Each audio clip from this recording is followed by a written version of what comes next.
unmuted myself. I need to remember that I unmuted myself. I feel like it's like a common joke here. Anyways, just wait until the stream delay thing. Just make sure. Okay, everything's good. My God, my voice is back to being normal now. Welcome back into Password. Last time we finished Path C, I believe, and now we're on to Path B. Where is the save file? It's not there. Wait, what? Oh, wait, no. Yeah, that should be where I last left. Yeah.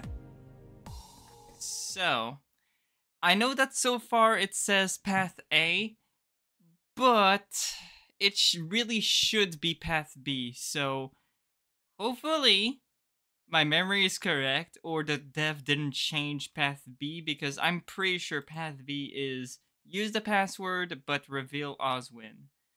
So, yeah, this should still be Path B, despite the game saying that it's Path A. I think once we find Oswin's body, it's gonna update to Path B, because Oswin is dead in Path B, I'm pretty sure. So, Dean and I headed upstairs and broke off to change in our rooms before meeting back in the foyer to head out into the pool. To the pool. When we got to the pool, Dean opened the gates for me, and I wandered on in, seeing Sal standing awkwardly off to the side, fidgeting. You're here. Of course. But, where's Orlando?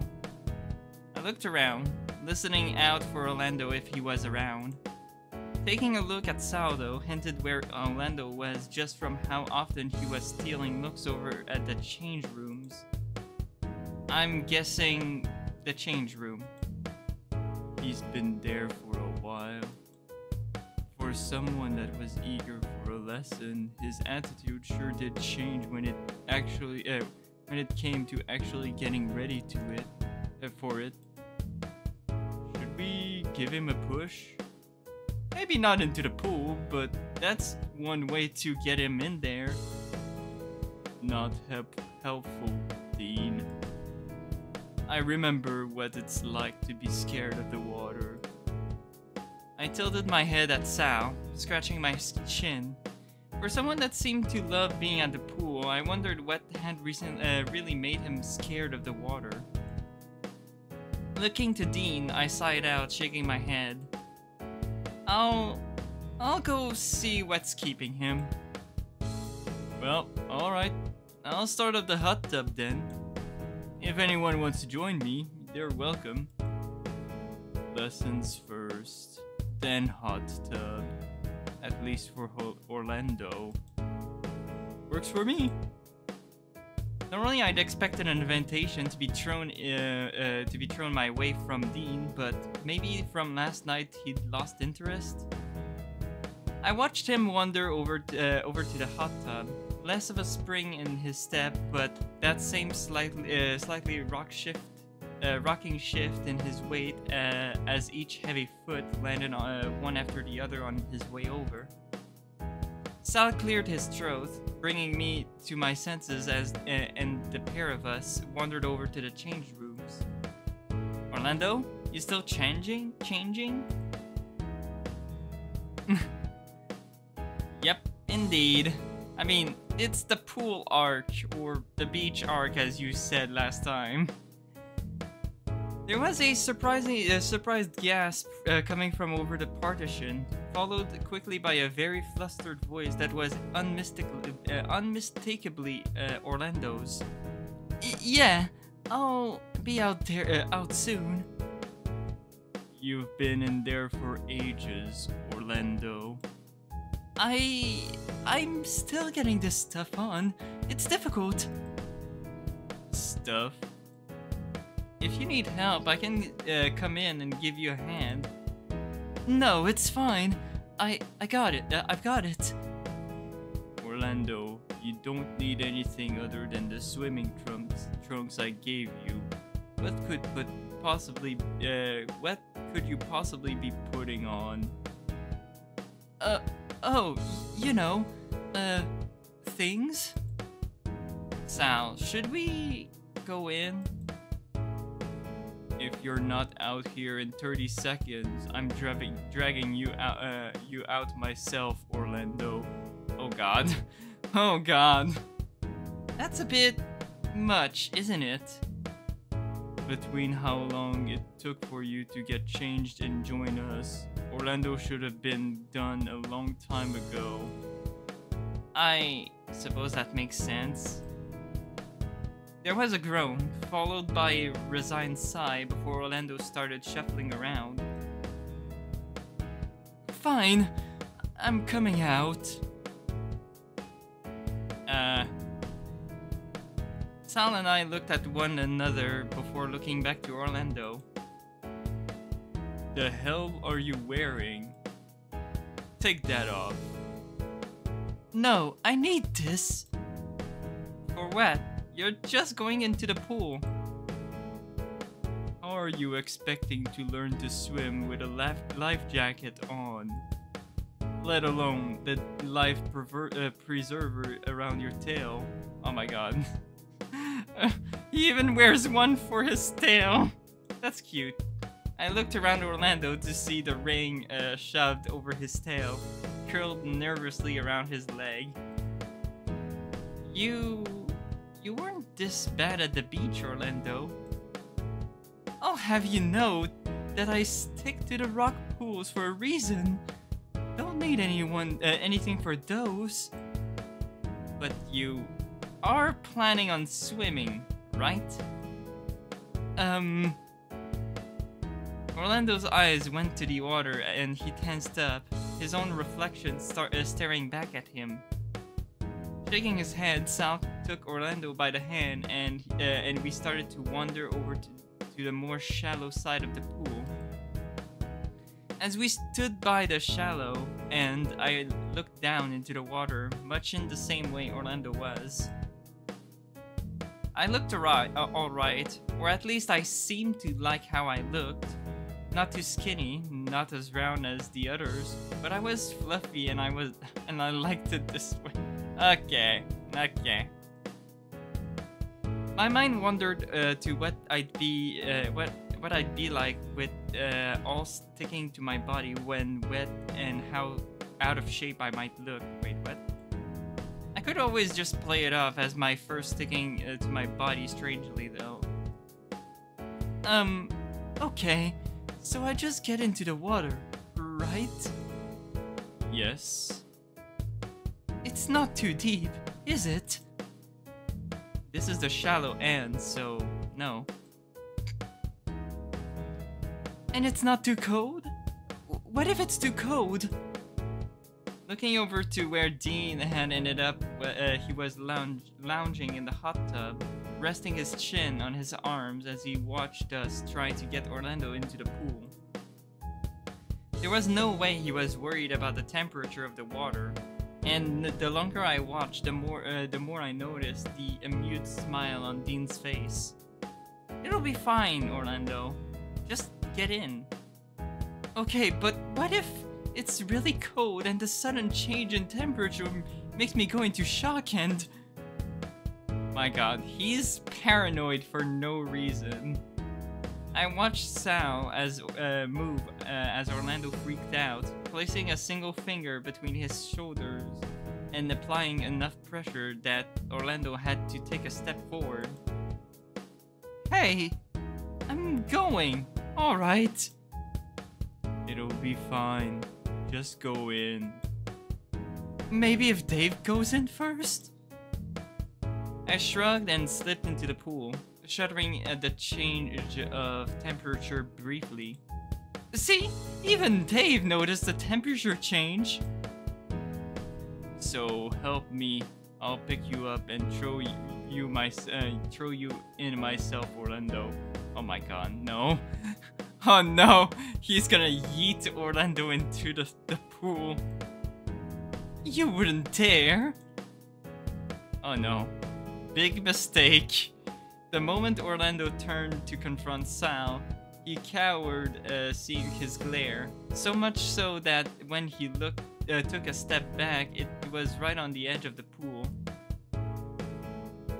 Flailing about, he reached out, narrowly missing Sal and landing with a large splash next to me. Oh god, I'm gonna die. This is it. Sal looked guilty, but slid into the pool right after, standing next to Orlando as he flailed in the water. Orlando, calm down. Dave, do something. I haven't learned to swim yet.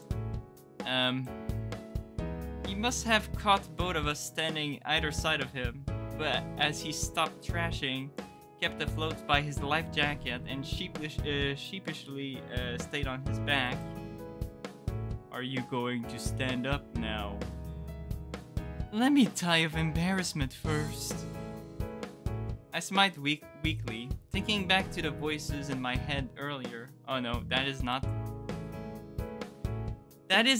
healthy, Dave. After a minute of letting Orlando groan to himself, he stood up next to Sal and I, splashing about in the water. Okay, this isn't so bad, I suppose. What were you expecting, though? I don't know. Maybe there'd be more something, and less of something else. That's not a lot to go off of. Maybe something like a bath, but less bubbles? I guess it's something like that, but I look around the pool, trying to place what else was missing. Also less hot. It's a heated pool, but... Orlando, look.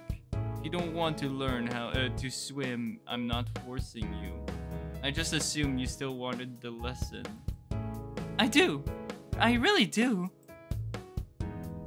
While they discussed how the lesson was going to go, I paddled over to the side of the pool closest to the hot tub to see how Dean was doing. He was sitting just how I had seen him moments ago, chin resting on his folded arms over the side of the tub. As I got closer though, it seems he was asleep. I wondered if it was safe, but as I inched closer, he opened his eyes slowly to look at me. Lesson going well? No sooner than he'd finished asking his question, he yawned, rubbing his face. Haven't started yet, I think. How are you doing? Dean's eyes were unfocused, but he seemed thoughtful enough. Tired, but I'm working through it. I whined, shifting uncomfortably.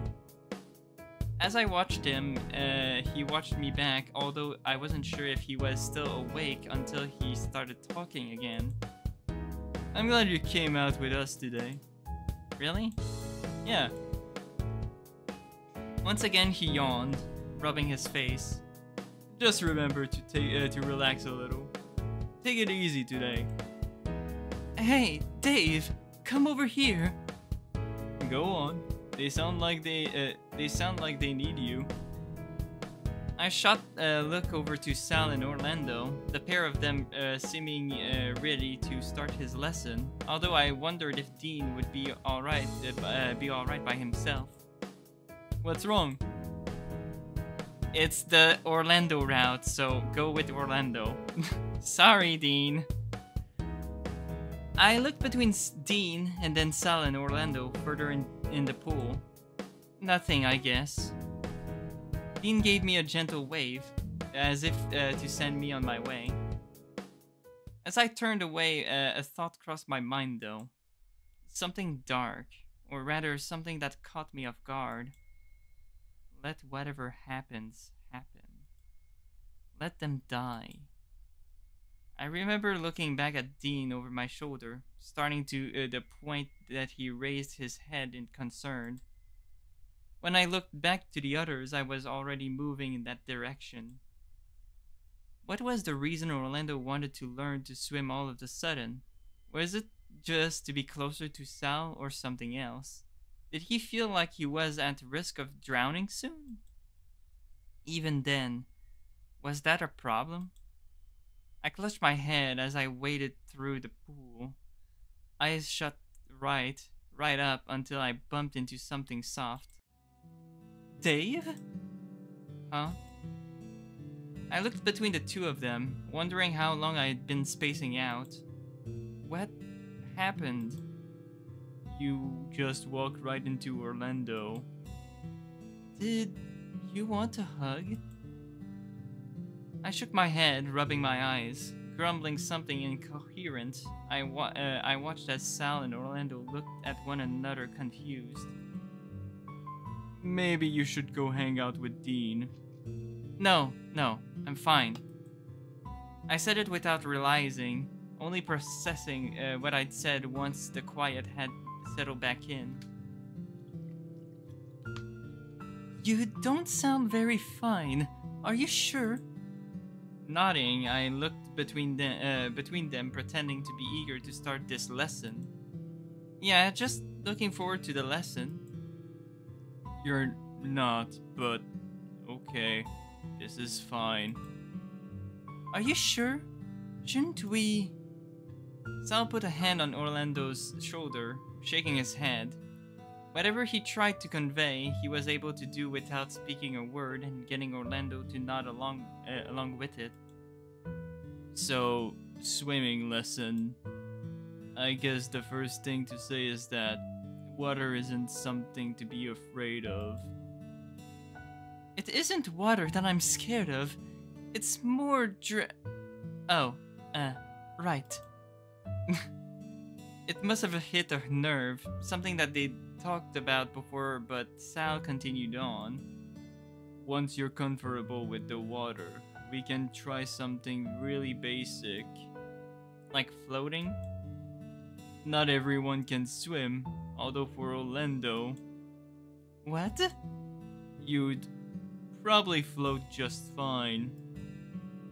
Are you calling me Oh no. Orlando, there's nothing wrong with this, okay? I'm calling you buoyant? Nice save, Sal. I'm not that fat, am I? You could probably diet a little bit. Dave, rude much? He's right though. You could afford to lose a little weight, but that's not going to stop you from learning to swim. Orlando grumbled, splashing Sal weakly before turning to me. I'm not going to regret asking, am I? Probably not.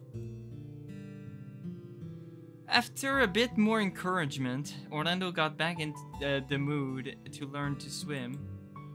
Sal started him off by paddling around, holding his hands while he floated on his stomach. Once he had kicking down, he moved on to getting him to blow bubbles. Wait, what?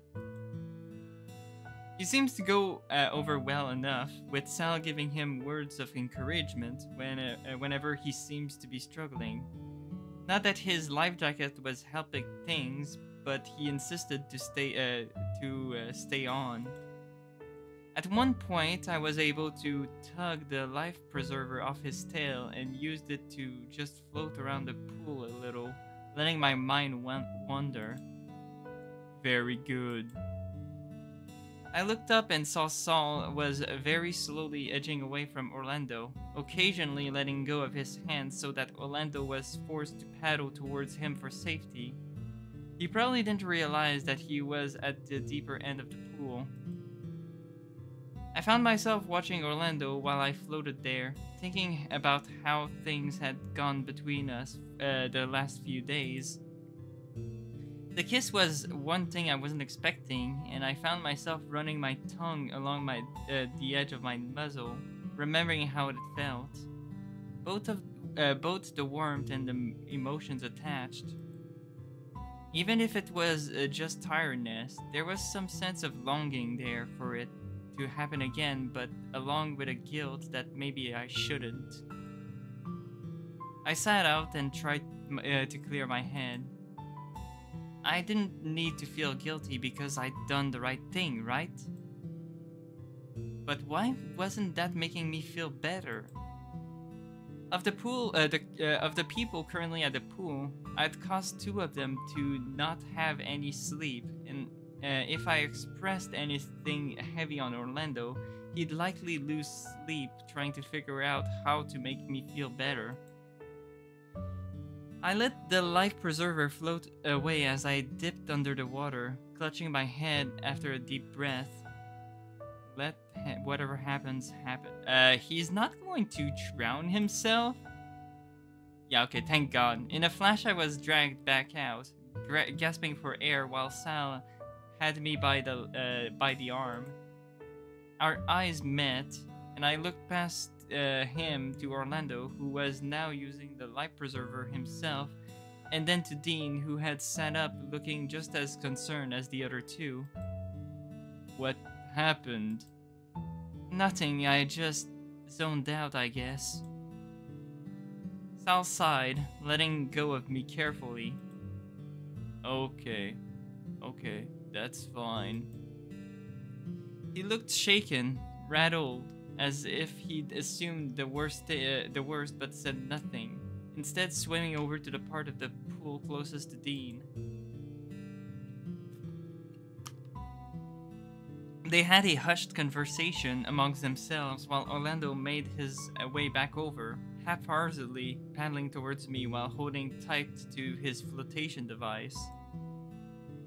He didn't say anything, reaching out for me momentarily before going back to clutching onto the flotation ring the moment he started to wobble. I'm okay, Orlando. No, you're not. You're really not okay. I grumbled, jaw clenched, and I looked away from him. Okay, well, the lesson went good, but I don't think I really get it. I can float, so I guess that's better than nothing. So it's over now? He flashed me a quick smile before looking over to the other two. I think I want to keep trying things out around the pool, at least for a little bit longer. We have some amount of time left before lunch anyway. Orlando paddled over to Sal, using the side of the pool as a guide while I stayed in place. I was tired, upset for a reason that I couldn't quite place, and was starting to get hungry anyway. It was a good time as any to call it quits here, and I decided that maybe it was time to get out of the pool and head back inside. I called to the others that I was heading in for lunch, and shy of Orlando's reluctance, we all agreed it'd be best to head in for a break, without realizing we'd been out here for hours. I dried off mostly before we headed inside, but the smell of chlorine was still messing with my nose. Nothing,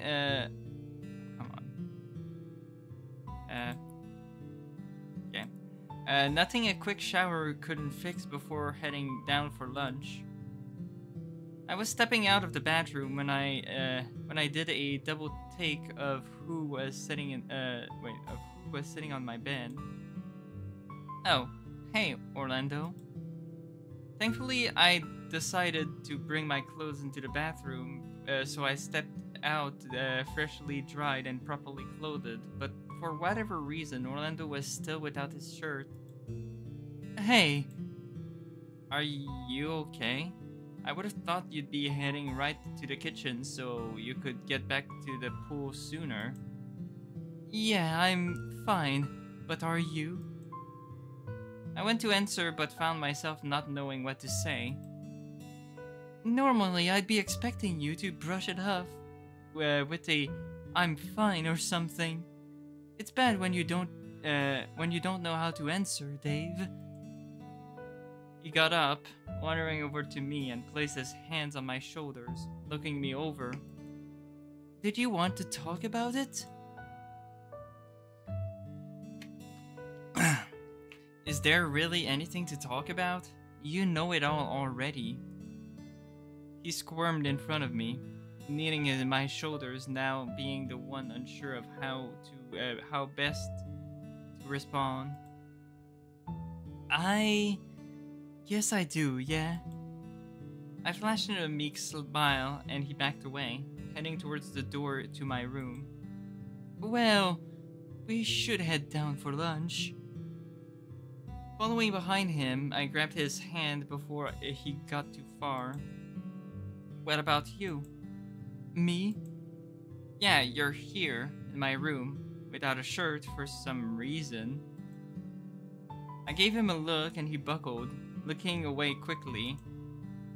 I liked having you there while I was having my lesson, but it also felt like you weren't there. You were zoned out and distant. It sucked. Is that why you're not wearing a shirt? Look, it bothered me that much that I just forgot, alright? Jeez, can I just not wear a shirt if I want? I mean, I guess, but I don't know. You say you're fine, but... Okay, Dave. I'll give you two choices. We can get into this now, or after we've had something to eat.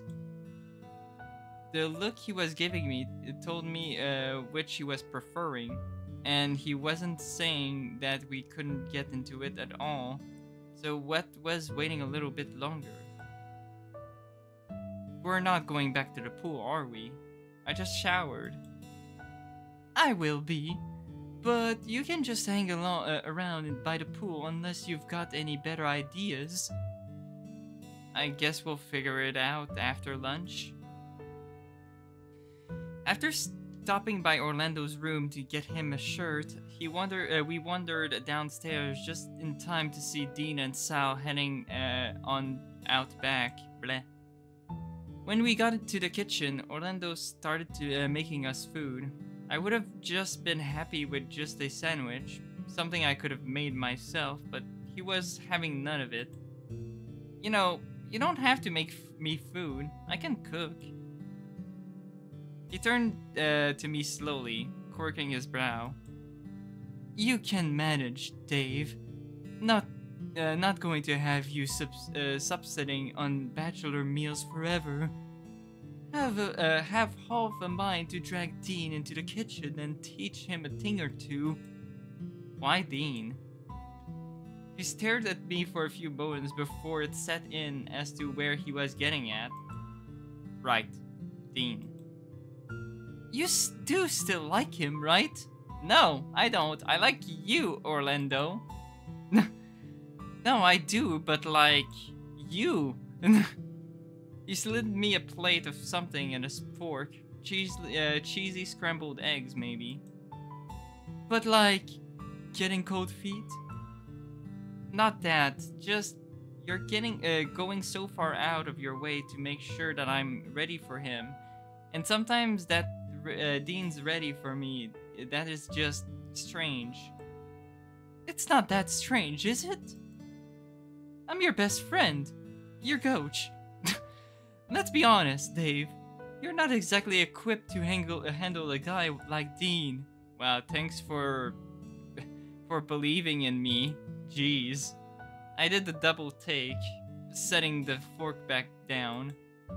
What's that supposed to mean? You know exactly what it means. If I hadn't stepped up to help you out, you'd still be giggling to yourself that someone asked you out. We've been out and done stuff together though, so that counts as dating, right? And what about the whole thing about him saying that it doesn't count? I swear, you're both hopeless. Yeah, well. I puffed out my cheeks, drumming my fingers on the counter while I thought of a comeback. I mean, really, Dave. It's been starting to make me worry a bit. I'm figuring it out. Slowly, but I'm getting there. But that's something for me to do, isn't it?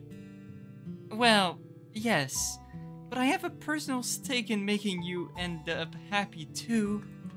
Remember, I fought to keep you as a friend, and I treasure you above all else.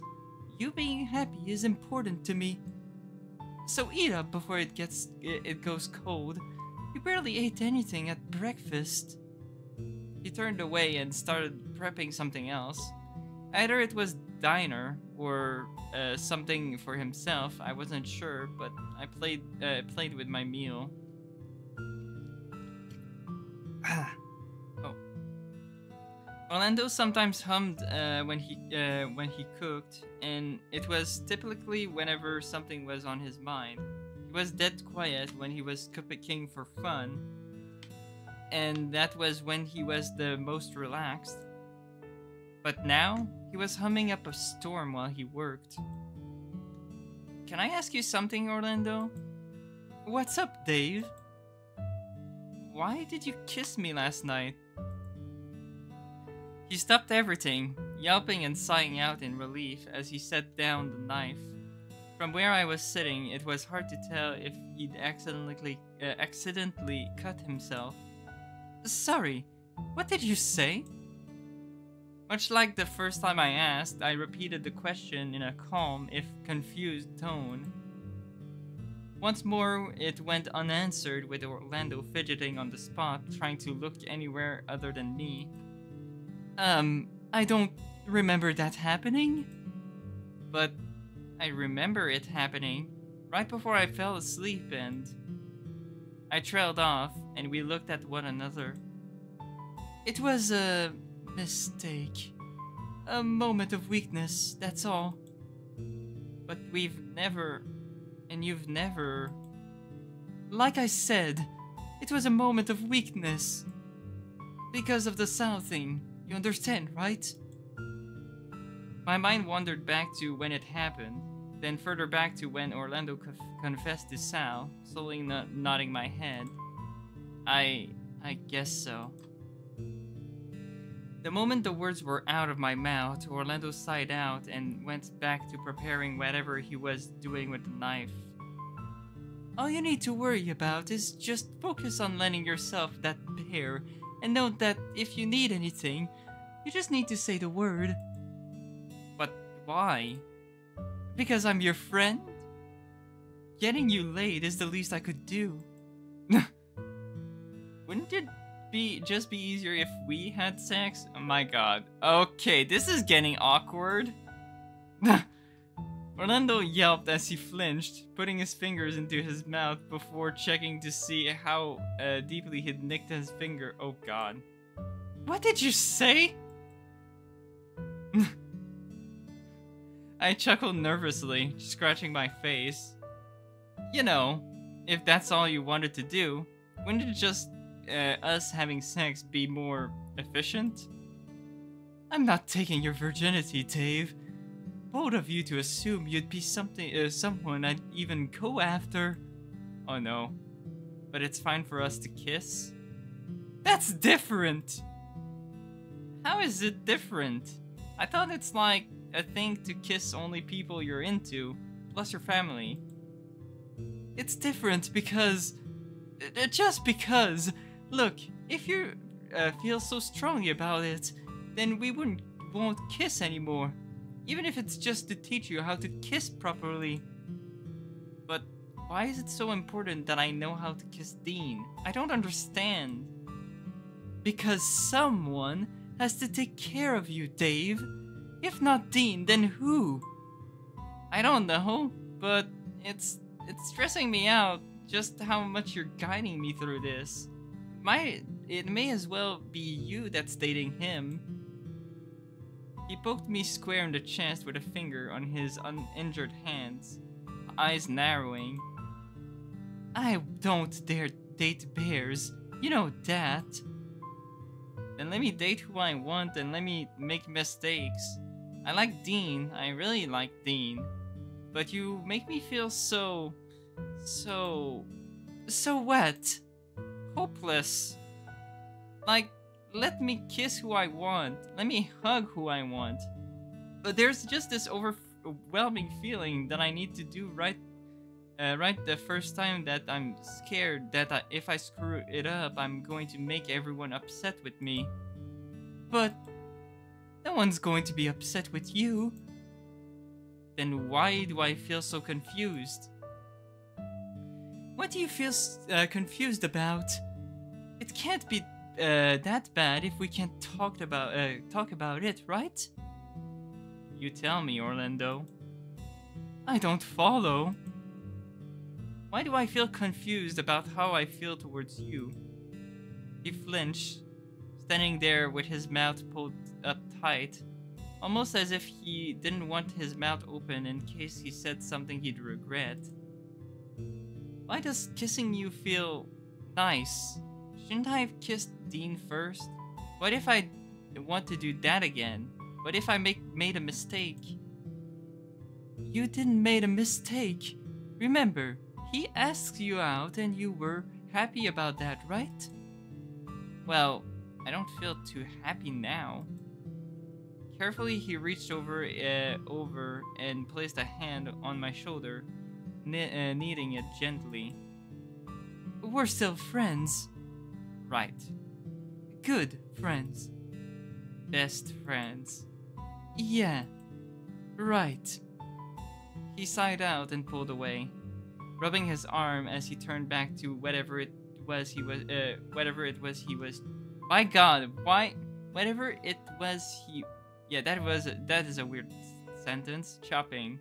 He was quiet, but also wasn't moving. I slowly ate what food he'd made for me, and while it tasted fine, I felt sick to my stomach about something I couldn't quite place. Still, Orlando wasn't moving, just resting his weight on the bench and staring out the window, it seemed. Orlando? Taking my plate over to the sink, I peered around to see how Orlando was doing. He was busily wiping his face the moment I moved, though. Not that it wasn't clear what had been happening from how wet his face was. Orlando, what's wrong? Nothing. Don't worry about it. But you're crying. Yeah, I'm crying. But there's nothing anyone can do about it. Dragon problems. Setting my plate in the sink, I cautiously edged closer and reached out to hug him. But the moment he was in reach, he flinched and stepped back, holding his arms out to keep me away. Huh? Dave, no, I can't. You can't get a hug? I can't let myself touch you right now. I'm sorry, but if I did, I might... Wait, what? That is weird. He looked in pain. His hands trembled, eyes shut tight, and he looked like he was on the verge of running. I kept my voice low, slowly dropping my arms and edging back to give him some space. He hiccuped, almost choking on the puff of smoke that came out of his mouth soon after. I could have been so happy. But before I could reply, he sped out of the kitchen and towards the foyer. Orlando, wait! He was standing on the stairs, hand gripping on the railing while his whole form shuddered. I'm sorry. I don't know what I did, but how can I make it better? Slowly turning to me, he breathed in deep and shook his head. Do you know what awaits me after this vacation, Dave? Shaking my head, he continued. When this month is up, I'm going to spend the next part of my life learning the family trade. Oh God. But the bakery and... There's no promise of a bakery for me, Dave. I wished and I hoped, but that's that. Unless something horrible happens, I'm stuck. Horrible how? I love my family as much as they're not good people. But if they disown me, I'd be devastated. Even with the freedom that come from that, I don't know how I'd feel. But the family trade would mean... Right, you know what that means. Bankers, right? Oh, for fuck's sake, Dave. Do you still think that they are bankers? You can't say no. You can't run away. Where? That would mean running away from the family that I love too. So so it's not an option. What about us? I nodded slowly, dreading the answer from just from how much he was of a pit he was forming in my stomach. Dave, I meant that what I said by you being my best friend. I meant it when I said that I treasure you.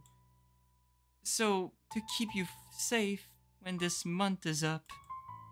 You're not saying that we're never going to see each other again, are you? My mouth felt dry, and I whined as he looked me over. Never say never. It'd probably be the best if we didn't. My eyes dipped down to the floor in disbelief, my whine becoming a hoarse croak that trailed off into silence as I processed what he just told me. So when you're saying you need someone to take care of me... The comment was left unanswered. Instead, he approached and stood in front of me. We were in arm's reach, but neither of us went for it, instead looking at our feet. I trust Dean. I trust that you like him as much as he seemed to like you. Then he'll be a good fit.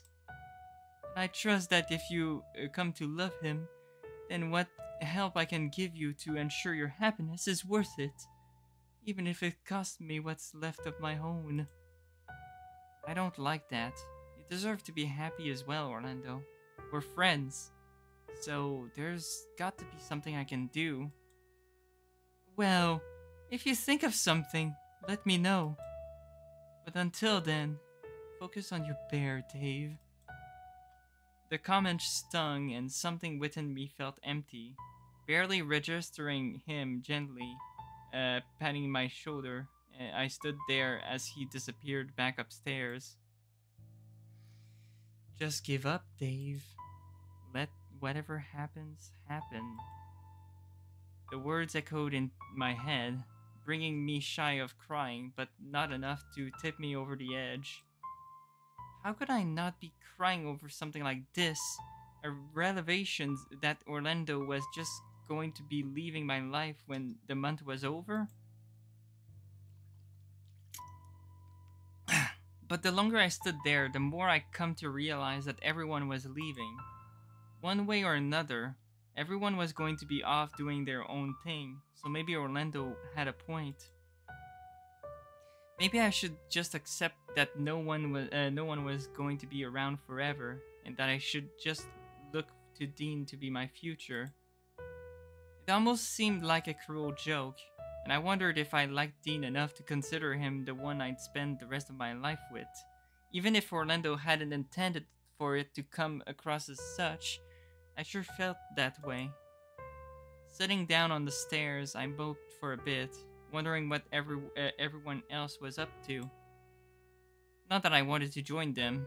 I could hear excitable yelling coming from upstairs, and after last night I have a feeling that I'd only be a bother to Dean and Sal, trying to take it easy with what was left of their day. I half assumed Orlando would find his way back to the pool like he planned, but maybe he didn't want to risk running into me again. Maybe it was for the best. With no other option seeming right by anyone, I headed upstairs to be alone. By the time I made it back to my bedroom, I was exhausted and not hungry. Looking at the time, chances are I'd be called down for dinner, but I didn't want to go. Orlando must have sent Sal to come check in for me, or maybe he did so of his own volition. Either way, after I told him I wanted to be left alone, he did just that. The evening went by. long past dinner into the late hours of the night after the night, all the while getting closer to when I was due to meet Oswin. And then it was time. So I believe when we gonna meet Oswin, we are going to find Oswin dead again. If he's not dead, then I don't know how to do Path B. Because for Path B, Oswin should be dead. But if he's not dead, then I don't know how to go to get Path B. I made my way to the conservatory. After all, this was where I'd come those nights ago. From here, I'd head to the library to where we'd agreed to meet. I was a little nervous about what he wanted to show me. Pulling the books Haas showed me opened the passage. I stole one last look at the room before heading into the darkness.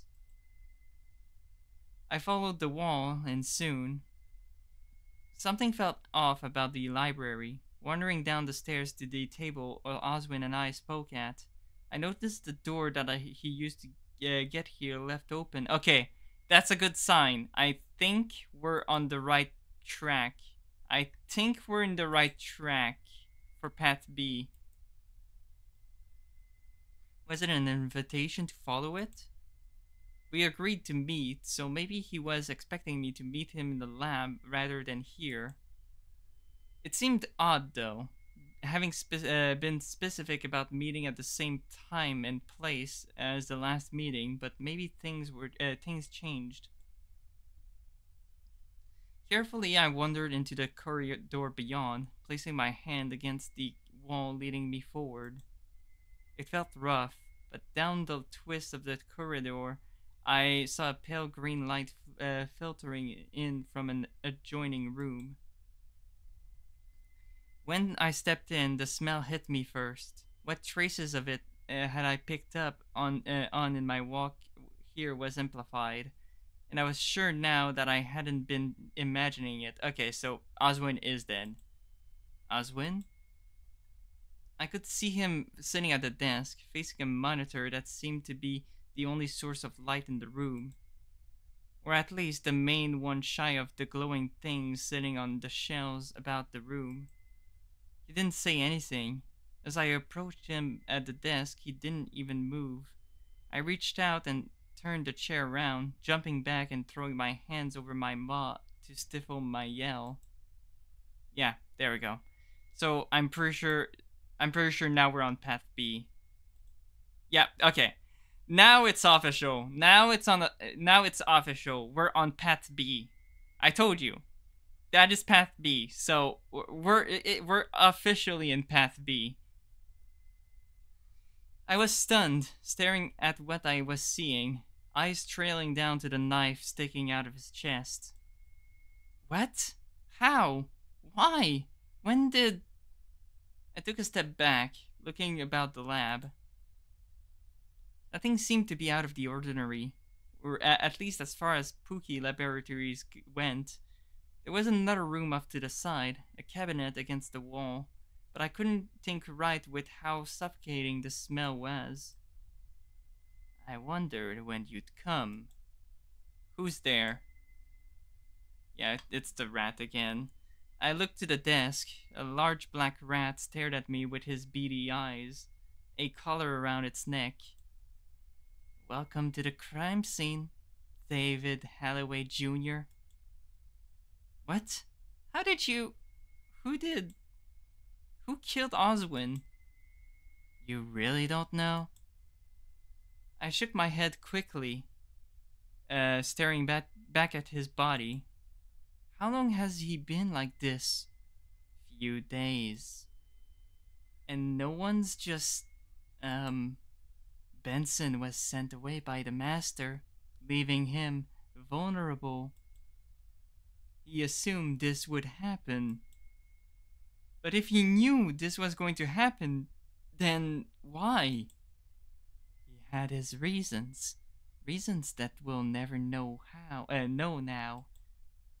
I looked to Oswin, covering my mouth. What did you want to do now? I I don't know.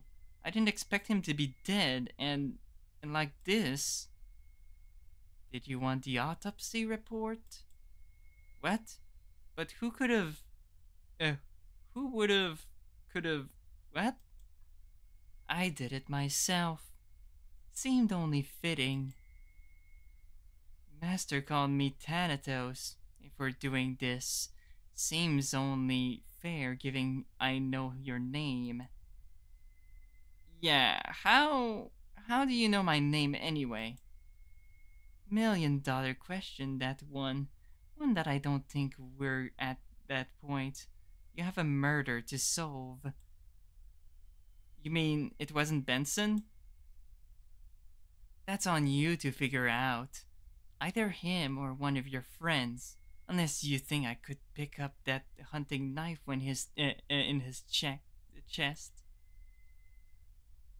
Another look at the knife made it seem likely that the rat couldn't even lift it, given how thick the handle was, let alone how hefty likely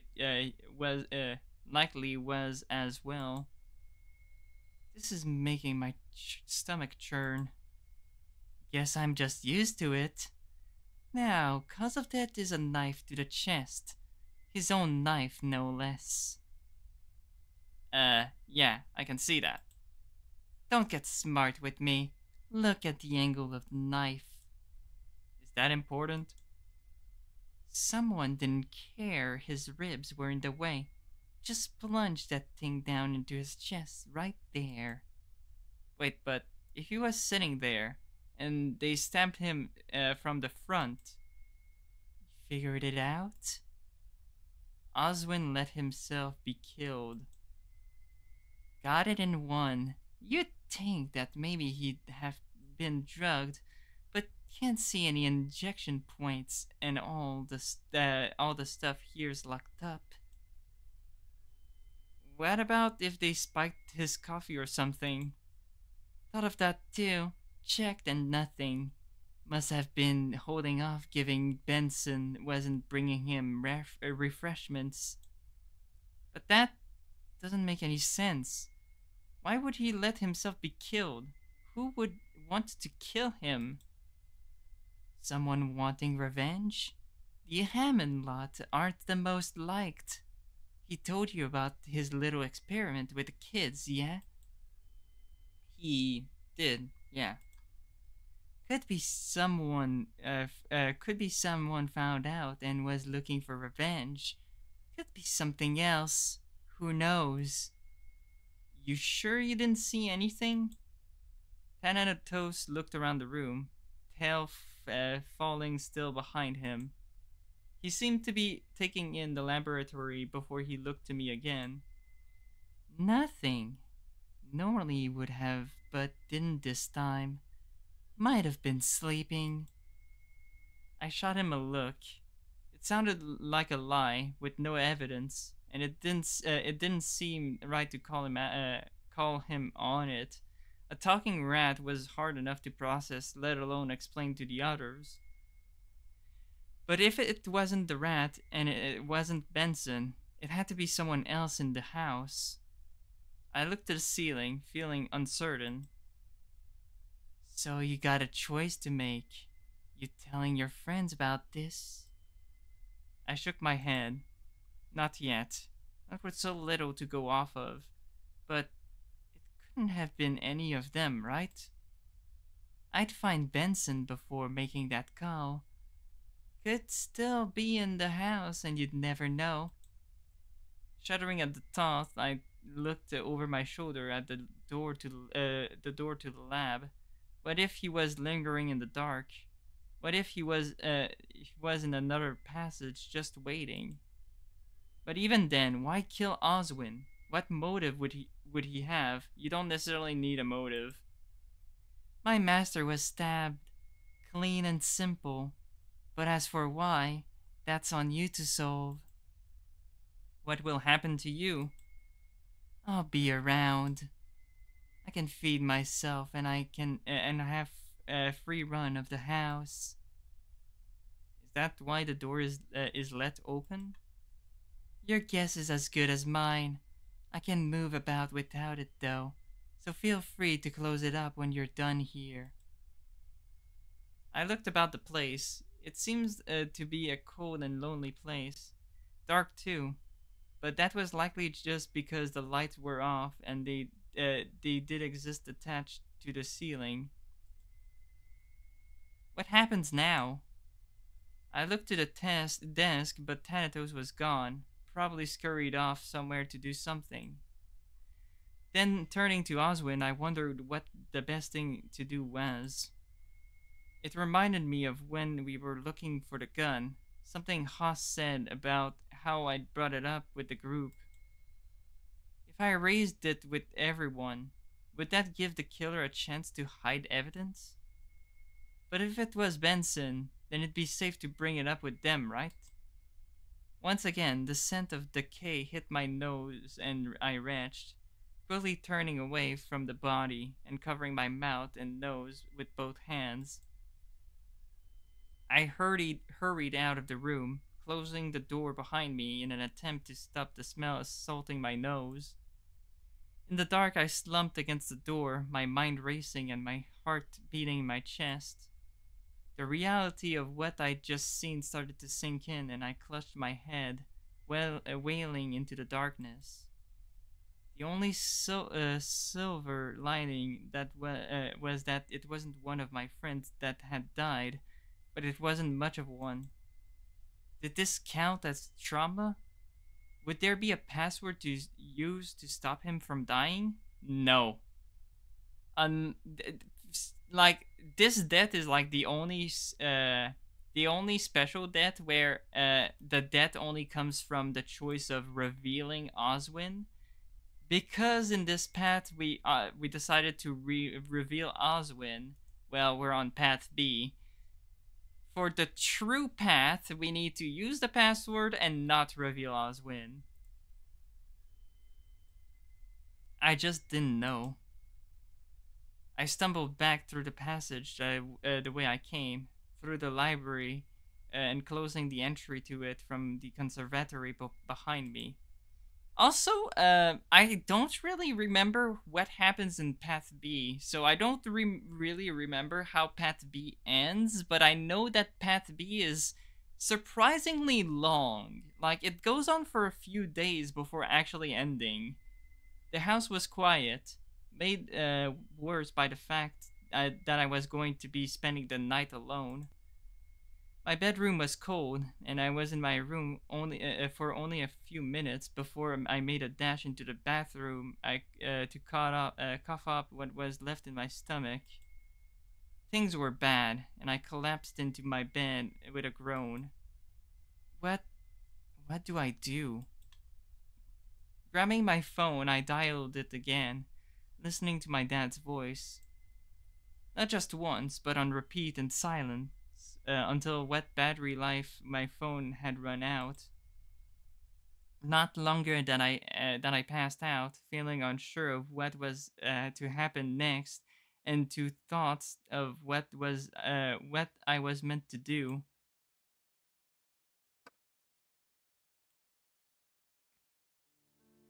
It was a familiar floating sensation that I was quickly getting used to, and I didn't like it. Almost before I could hear it, and for sure before I could see anything, I knew where I'd end up. Sitting on my bed felt off, but maybe because I was fairly certain that this was just a dream. After all, with everything going on, there's no way that I had it backwards. I made my way downstairs, wondering why I was thinking of home so much. I missed it, sure. More so with everything else going on too. Dad? No response. A blessing in disguise, and I felt relieved if a little. Still, what relief was too soon replaced with loneliness, knowing that the one person I wanted to be around, that I could turn to for advice, was long gone. Not only that, but I'd given myself the impression that I'd push everyone away in trying to cope with my problems, only to make more instead. Orlando seemed convinced he wasn't going to be happy, and just thinking that he was leaving caused my chest to throb painfully. Was he keeping it from me on purpose? When was he planning on telling me? Part of me felt sad and confused. The other felt hurt that he just decided to hide it from me. I looked out at the front yard, most of it in a haze and a blur of color instead of what was actually there. The letterbox was the most distinct thing out there, having spent most days leaning on it, waiting for Dad to come home. Dad? I spoke to no one in particular, half expecting him to be around or just show up, but things were quiet. Looking around the living room again, I took stock of everything that held some sort of fond memory. The anchor sitting against the wall that Dad brought, Mom's diploma hanging proudly on the wall, a couple of painted rocks sitting on the bookcase that I put there for decoration. These were things that we'd put there as family, each with a story that made me smile. But now, thinking about how Dad was gone and Mom working so much, it was just lonely. Mom? Much like before, there was no reply. She wasn't around either, but that was something that wasn't too new. When Dad died, she'd lost a lot of her edge, coming home mostly to sleep, only to disappear back at work. I can't remember the last time we ate the meal together, even living in the same house. But that's the void that Tyson filled. Or maybe I just forced him into that role. Maybe he didn't mind, or maybe he did. I never thought to ask. I found myself in the kitchen, just as empty as the rest of the house. It was a cruel reminder of what was to come after this vacation. Everyone leaving, shy of Dean or Tyson maybe, for who knows how long. Maybe I should leave too, or ask if I can just follow just so I wasn't left behind. But in Orlando's case, that just wasn't an option now. I felt cold, deflated, and before I knew it, I was waking up. It was early enough that I'd only been down for a couple of hours. My mind was racing with everything that had happened. My stomach lurched when I remembered that what I had seen in the laboratory, and if I had anything left in my gut, I would have likely lost it there. I checked my phone and it was still charging, but even that held little comfort in me. So yeah, Dave is not doing good. He's slowly getting mad. Or, well, he's slowly getting crazy, or he's slipping into a bad territory. Sitting up in bed, I whined, hanging my head. I was tired, but not sleepy. Maybe I needed a warm glass of milk, or a walk or something. The house was quiet, hands in the pouch of my hoodie as I descended to the foyer. The tiles were cool and smooth on my feet, making me flinch the moment I touched down. But something else caught my attention instead. The sound of someone upset. Maybe upset was the wrong word for it, but it was coming from the room off to the side. I eased the door open. The moment I did, everything stopped. Ty? Hey. He wiped his face, pocketing his phone, and looked at me from the sofa. I wandered closer and he shuffled over, making space for me to sit next to him. Hey, are you alright? Yeah, I'm good. Can't sleep? I shook my head, slumping my shoulders. He carefully put an arm around my shoulders and I leaned back against it to rest my head. I don't feel good. Yeah, I hear you, pup. I miss Dad, Ty, and then all the stuff going on, yeah, no shit. I know when you're upset, and and you worried the fuck out of all of us at dinner. I did? Ty nodded, looking me over quickly. Orlando was going to check in, but on you, but made Sal do it. Ended up breaking down and fretting that he'd said the wrong thing, and started crying. Fucking annoying, if you ask me. Dean had to try to calm him down, cause Roswell and Haas weren't helping for shit.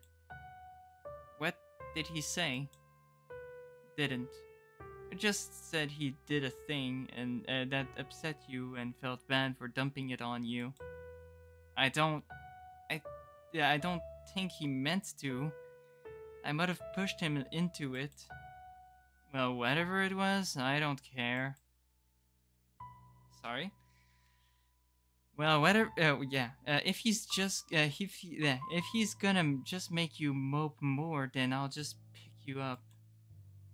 Huh? He pulled away and reached into his pocket for his phone, swiping through something until settling on something and showing me on the screen. Here. He handed the phone out to me and placed an arm back around my shoulders and cuddled in so we could watch together. It was a video, and I was scared to hit play just from the thumbnail. It's a video of Dad. Ty nodded and reached over and hit play, while my shaking hands held the phone. Just a sec, honey. Dad was waving to Mom off screen with an ice cream cone in one hand, with the camera in the other. It was the day we were at the beach, with the camera angled up just enough that Ty and I were in the background. What were we doing that day? Frisbee. Without fail, the me in the recording stood up from digging something up out of the sand and flashed it out towards Tyson, who looked about ready to run. I felt Ty rub my shoulder and arm as we continued to watch my dad talk about how we were at the beach with his two boys and his lovely wife, as if this was some video journal. Ty, why do I have this? I never heard Dad refer to Tyson as his son either, so part of me was still reeling how casually he'd said it in the video. He said nothing, instead just staring at the recording as Dad continued to ramble about stuff and the things he had planned. The things that we ended up doing. Right up until the frisbee hit him in the back of the head from a straight throw by me. Ty? Sometimes I just watch this. Remember that I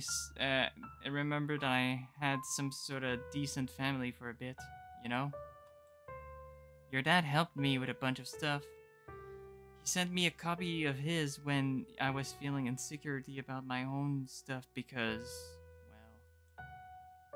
He left the thought there, pulling his arms away again to sit him in his lap. The video ended with my dad stunned from the frisbee hitting the back of his head, tongue half out of his mouth, and ice cream in risk of falling to the ground. Oh no. Because, why? He snuck a glance at me before closing his eyes, breathing in deep and turning to look at me properly. Because he wanted to make sure that neither of us ever forgot that we were loved, that he loved me, that he loved you, He gulped, gaze wavering before he eased the phone from my hands. Look, I'm not going to go all gay on you, but you're my brother. Not like 'cause of blood, but that's the closest thing I can put it down to. When you're hurting, it hurts me. So, remember, if shit goes down, I've got your back, alright? And, you know, the other thing. What? I don't... He looked me dead in the eye, pocketing the phone so he could place his hands freely on my shoulders. He stayed quiet, just holding me there. My heartbeat slowed down to a calm pace as we just stared at one another. The only sound were our breaths, just breath as quiet as there were. Tai, do you love me too? His grip tightened ever so slightly.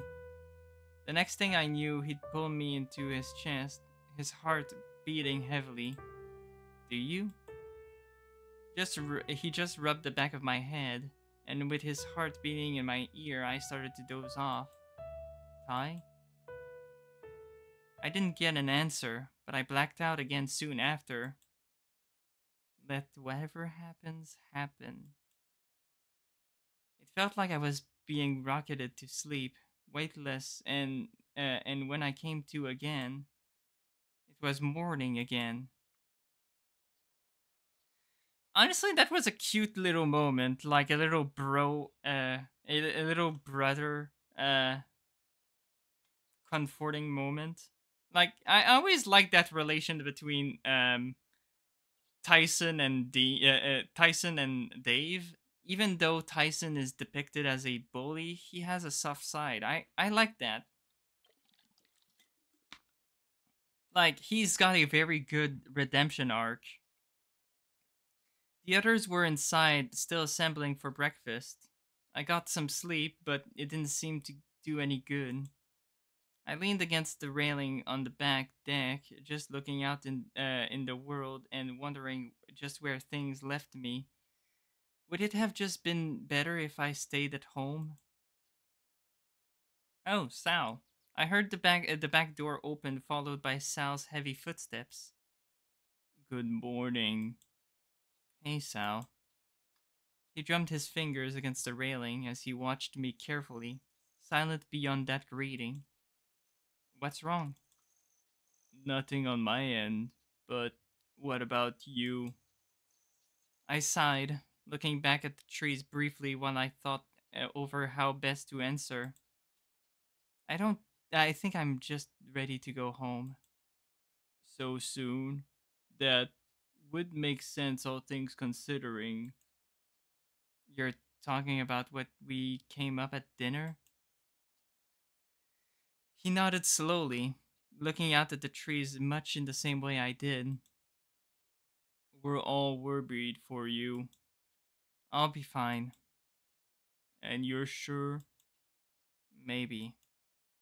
Well, okay. Sal is just shy. He pulled away from the railing before stopping short.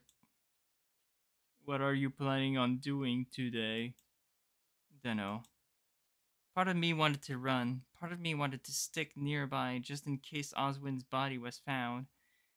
Then there was his rat and his expectation that I'd figure out what happened. Well, whatever you decide to do, I can make myself available if you want the company. I whined, quickly turning to him. Why? Because we're friends. But I said something horrible to you, and you didn't get to sleep, and then you had to put up with Orlando's swimming lesson, and... He placed his other hand on my shoulder and flashed me a smile. Dave, it's alright. I'm sorry, Sal. I know. You didn't do it to be just to be mean, and Dean talked it out with me, so no harm done. Oh. I mean, it was either that or Dean and Roswell die, so, like, I think it's better if... I think this situation is better over the other situation. I eased my hand away and he nodded to me, continuing on inside. My stomach rumbled a little, figuring that it was time for breakfast. Taking one last look around, I sighed. Today would be better, or at least I hoped so. When I walked into the dining room, I felt everyone look up. Not quite staring, but it felt as if they were. Well, mostly everyone. Orlando was intently staring into his cereal bowl, almost as if not wanting to look at me. With so much attention on me, I shuffled along the length of the table and into the kitchen, leaving them behind. Rushing over to the kitchen sink, I grabbed a glass and grabbed some water, gulping it down while clutching my chest. It helped, a little, but it wasn't nearly as good as the hot brew that I had expected to come in here for. Bracing against the sink, I tried to regulate my breathing, in and out, over and over again until my heart stopped racing. I need coffee. Coffee is going to do the opposite. The coffee is gonna make it to pump up your heart. You know that? Coffee is making coffee is not what you drink if you want to calm down. Just saying. Edging over to the machine, I got it going despite my hands shaking and trembling. The moment I started to smell brewing coffee, I started to calm down. The scent held fond memories, even if once a long time ago I hated the taste. Far too bitter and something I had to load up with sugar just to stomach. Hey, I'm not the only one who thinks that coffee is bitter. I don't like coffee, that's why I don't drink coffee. I find it too bitter, but I do very much love the smell of coffee. The smell of coffee is just comforting. It's just nice. It's nice to smell coffee. Mom flipped between letting me do my own thing, calling me her little rebel, and scolding me for not taking care of myself. Maybe something that comes with being a doctor. Dad was a little more lax, but insisted I not touch the stuff until I got old enough. Then occasionally would sit at home and have coffee, or go to a cafe and get something more special. It burned down. It burned as it went down, half scalding my tongue, but I didn't care. It made me feel better right now, and cleared my head just enough that I could think about what I needed to do next. I need fresh air. My mind thought back to the lab, the suffocating smell that was in there, and for another moment I felt ill. Remembering how well my last outing went by the time I got back, I figured that I'd have to at least tell the others that I was heading out. Maybe by the time I come back, I would have an idea on how best to approach the hidden room in the library, especially given Haas and I had said that we'd tell the others before too long. Everyone? After I readied myself, I had headed into the kitchen to let the others know what was going on. The only problem was that not everyone was still here. Oh. Dean and Haas looked at one another before turning to me, back to me.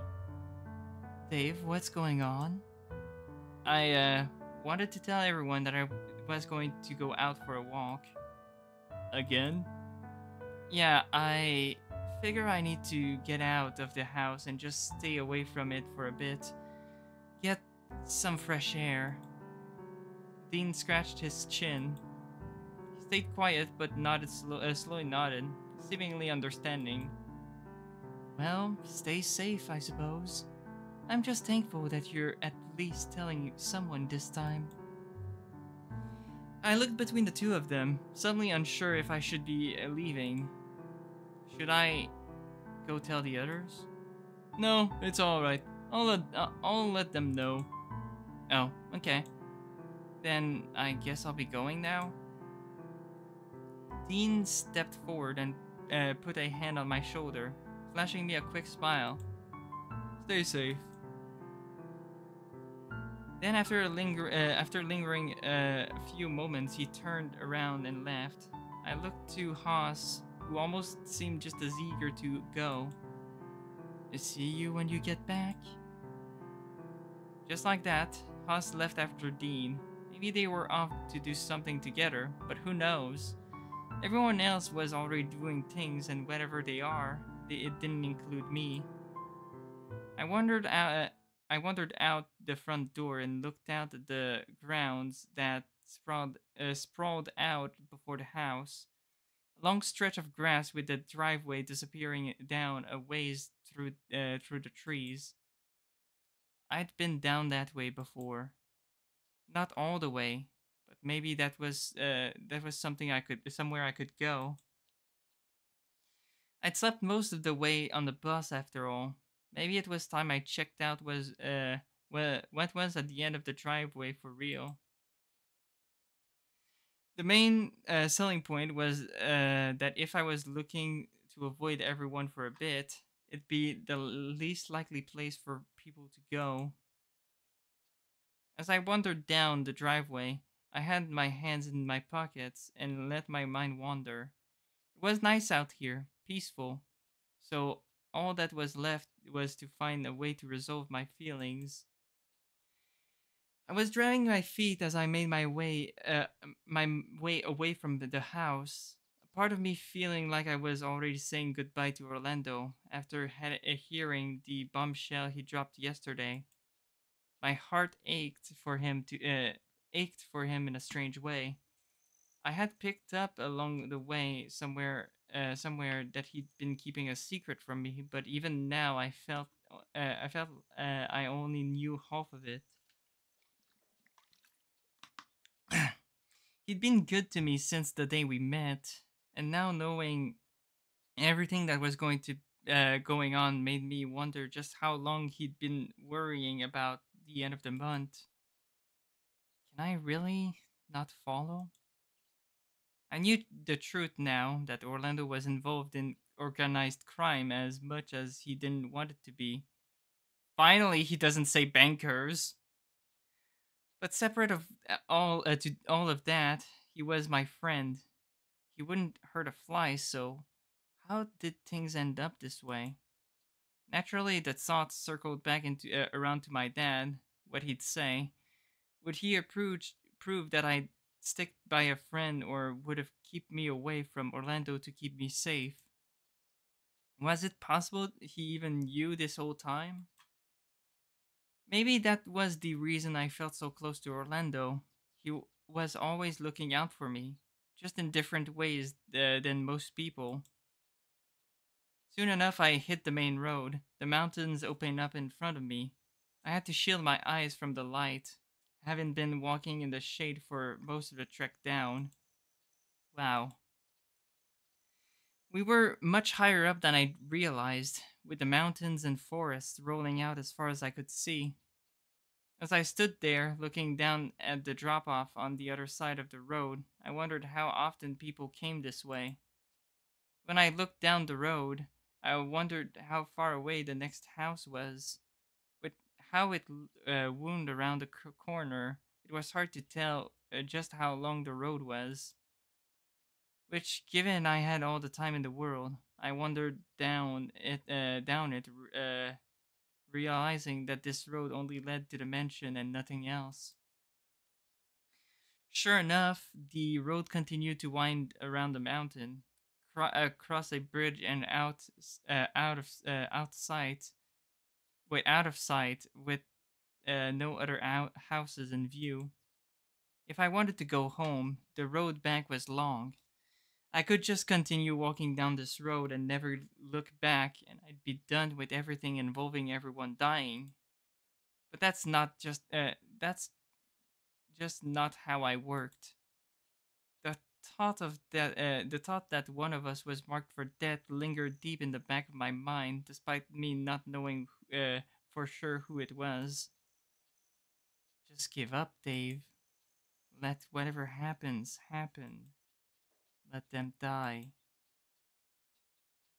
As I stood in the middle of the road, my eyes wandered over to the cliff to my right, rising high before plateauing somewhere higher up where yet more trees sat. Then over to the other side of the road, where a river occasionally peered out from behind the trees a long way down. Everything behind me back at the mansion was its own little world, one I wanted to escape. Edging closer to the edge of the road, I wondered for a second what would happen if I were just to fall off there and there. Don't do it, Dave. I wondered what it'd be like to die, and if I'd get to see Dad again. I wondered about mom, what Mom would think, what she'd do if she'd even notice. All it would take would just be one step then another towards the edge of the road and peering over the edge. No, Dave, back out. Back out, Dave. Staring down at the trees below made me feel lightheaded and I quickly stepped away. Thank you. I can't. Falling back on my rear, I buried my face in my hands, ashamed and embarrassed. Yet I still couldn't cry. Even facing my own death wasn't enough to set me off. Instead, I just wailed and whined into the open air. I got up and just yelled, angry, confused, upset. I didn't care. Hours passed before I started to head back up the driveway, my throat sore. Each step I took back towards the house made me think of if the others had been listening, if they even heard at all, and if they did, uh, yeah, if they cared. Bleh. The sound of a twig snapped caused me to stop. Quickly looking around, I tried to place where the sound had come from. Who's there? It was nothing but silence. As my reply, wait, silence as my reply. But I stood there and waited. My eyes darted about the place, expecting to see something, anything. And I was about to start walking when I heard another snap somewhere nearby. Hello?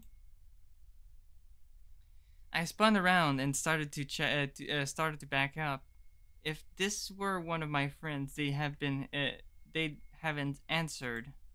The next thing I did was run as fast as my legs would carry me back to the house. I don't know how long I'd been running for, but I started to slow down further up the driveway. Listening in, I tried to figure out if I was being followed or if whatever had been in the woods was still nearby. What was that? I leaned up against the tree to catch my breath, occasionally looking over my shoulder.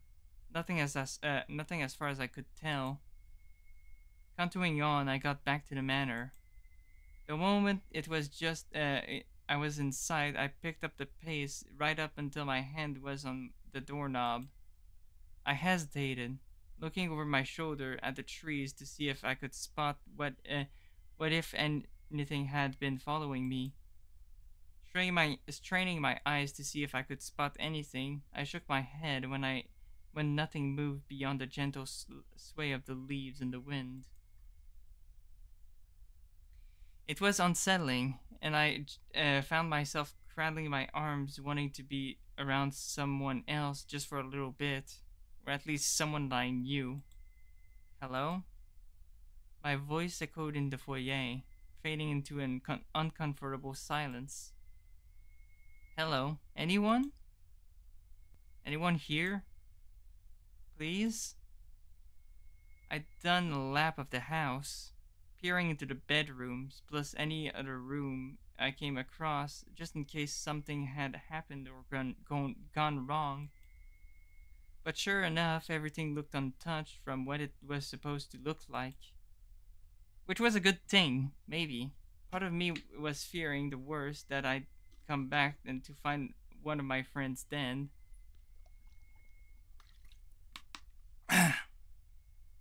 Oswin had already been killed, and while the thought didn't immediately make me want to hurl, there was no signs pointing to who did it or why.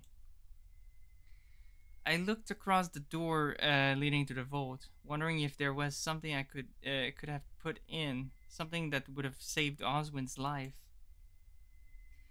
With it being dark and cold, I didn't want to stay as much as the allure of the vault made me reconsider. It was warmer outside, if barely. I couldn't hear anyone at the pool, and a quick wander over the greenhouse proved that no one was in there either. They were just gone. Wherever they had disappeared to, I don't know. But what I did know was that I was scared, lonely, and just wanted to curl up into a ball in bed. When I got to my room, I stripped down and got under the covers, willing myself to sleep. The longer I slept, the longer I didn't have to consciously think about everything going wrong. Or at least that's what I told myself. If I could stay asleep forever, maybe that'd just be better than being here in this mansion. Jeez, Dave. My God. I could hear him, clear as anything. When I opened my eyes, there he was. There he is. Dad. I knew it was a dream. I knew he wasn't. I knew that he wasn't real, or even there. But it was so clear and so real that I wanted to believe that if I reached out, I'd be able to feel him. Hey, sport. What's got you down? Huh? Nothing got me down. Really? Don't buy that for a second, champ. Your nose is doing that scrunchy thing mine does. He made a show of touching his own nose before reaching out for mine, where he would have touched. Instead, I flinched away. So come on, Dave. What's wrong? Dad, I miss you. I want you here. I don't want to be alone and everyone's dying and I'm scared. I'm really scared that I'm not normal. Why haven't I cried, Dad? Why? Sport. Hey now. I wanted to cry again. I really did, but instead my face just sort of scrunched up painfully instead. You're allowed to cry. You know that, right? I want to. But you can't? Why? I don't know. I could feel myself tugging at the fur of my arms. Maybe something I was doing even while asleep. It was hard to say. The faintest sound of a siren echoed somewhere in the distance, muffled as if I were hearing it from behind many walls and had headphones on. Flashes of red and blue started to stain what I was seeing, alternating between the two until it was all I could see. I cowered whenever I thought of that night, more so than the funeral, or even everything else that happened after. That was the night that changed everything for me. When I awoke, it was late, having slept most of the day away. Even with the amount of sleep I'd just finished, I was still tired, not physically from my walk, but something else. I wandered downstairs at a loss of where I should be going, and about halfway down, my ears picked up someone's voice. Guys! Oh, hey, Dave. See? Told you he was fine. Well, yes, but the yelling. He wasn't dying. He was just upset. Take it from someone who howls. I know my shit. So you do the awoo, huh? So you were worried or? Right up until Big Dog said and not to worry.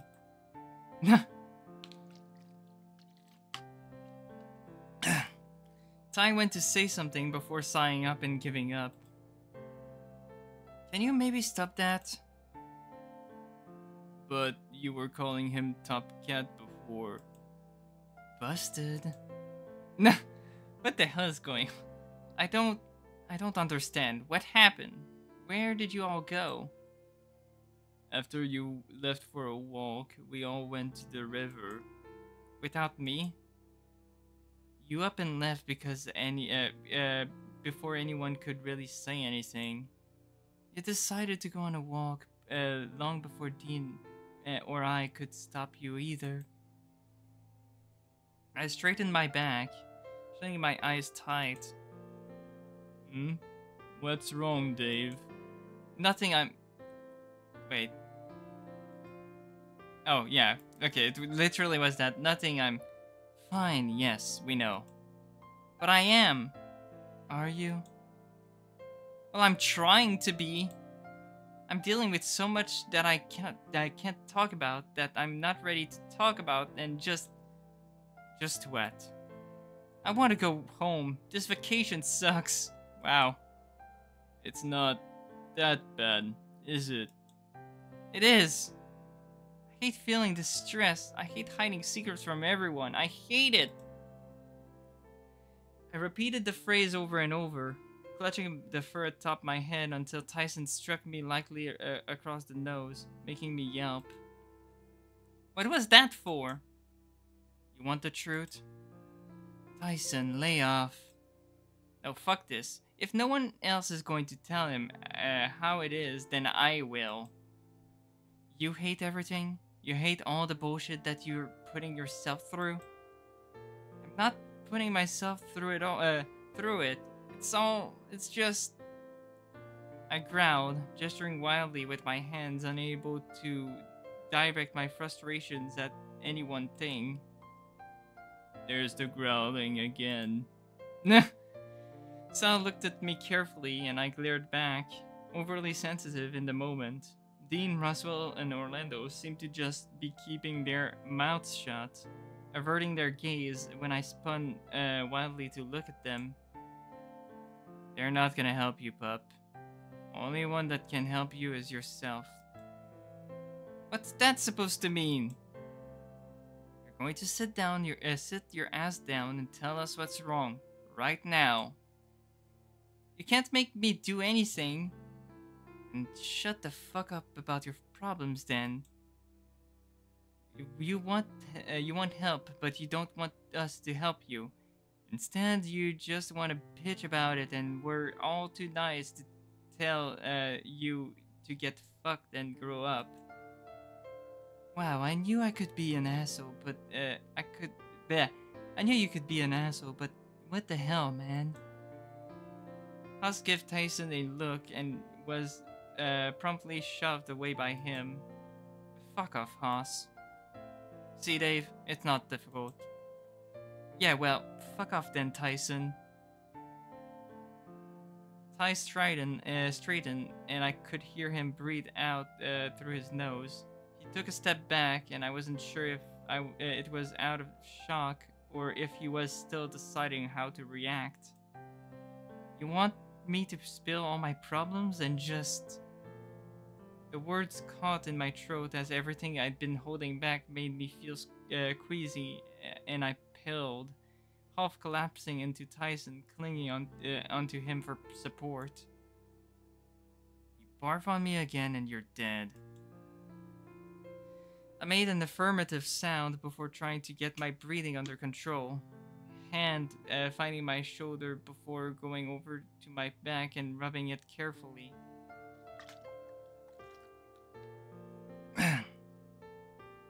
Maybe not all the problems, but just one to start. Nodding, my grip on Tyson tightened briefly before I stumbled back into a pulled-out chair and collapsed onto it. Okay, just one secret, right? I looked to the three of them for confirmation, and none of them budged, as if just waiting.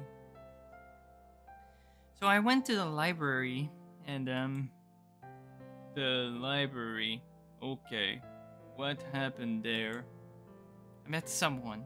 Someone important. You met someone in the library? Who? Also been a while since you spoke. Like, at all. Roswell wandered closer, curious and watching me carefully. They've been here this whole time. Someone that I should have told you about rather than waiting for you to ask. The master of the house, right? Nodding again, my eyes darted between everyone. I talked to him a few nights ago in the library, and I was going to talk to him again last night. There, to but what? He's. The thought of what I'd seen the night before made me whine, clutching my head again. He was dead, somehow, and the likely culprit was someone in this room.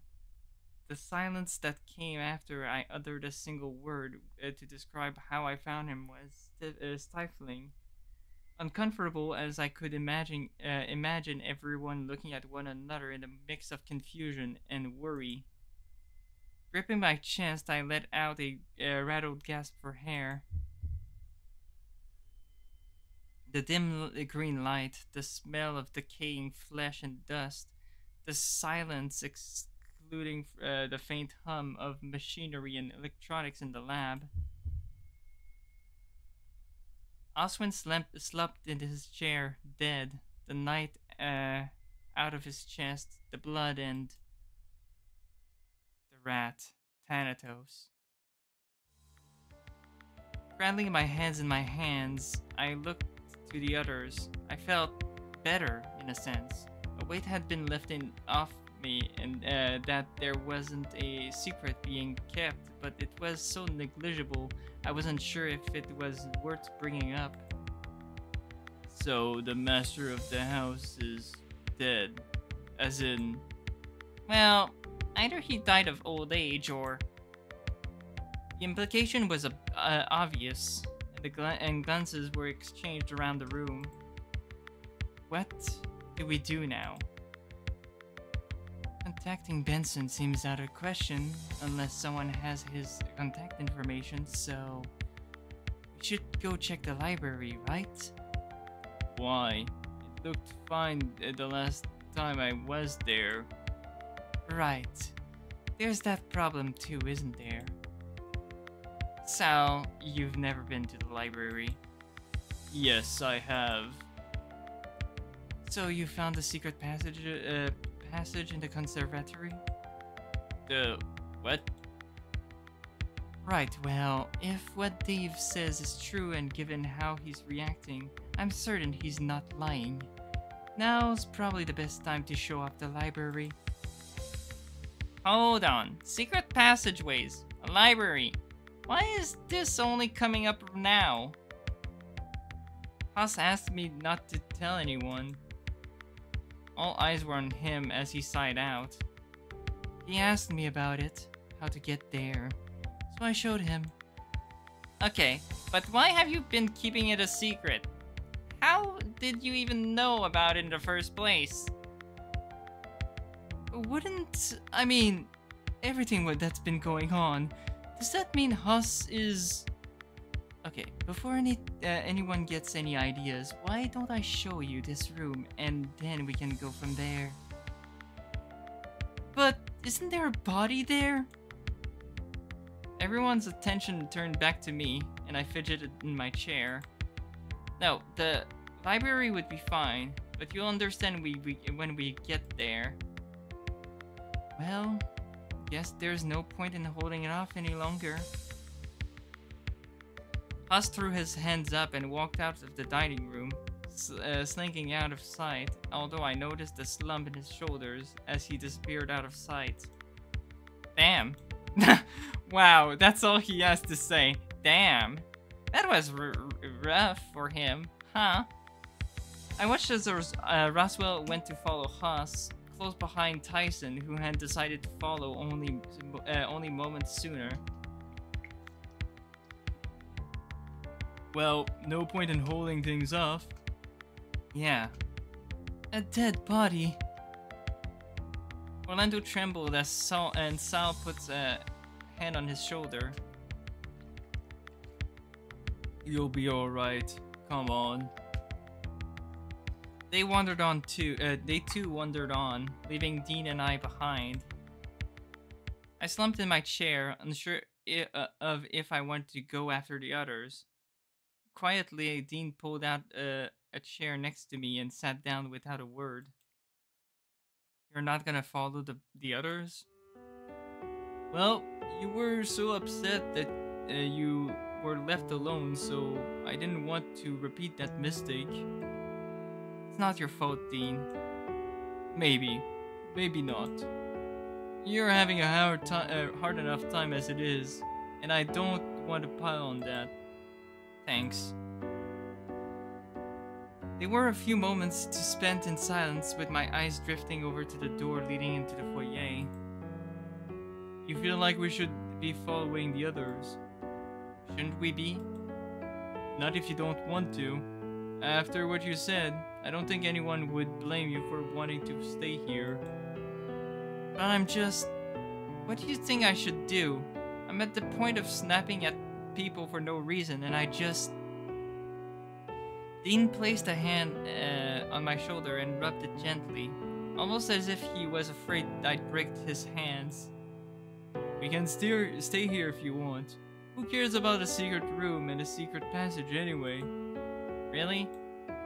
I'm curious, sure, but I'm not about to abandon you about it if you need someone nearby. So you only stayed because no one else did?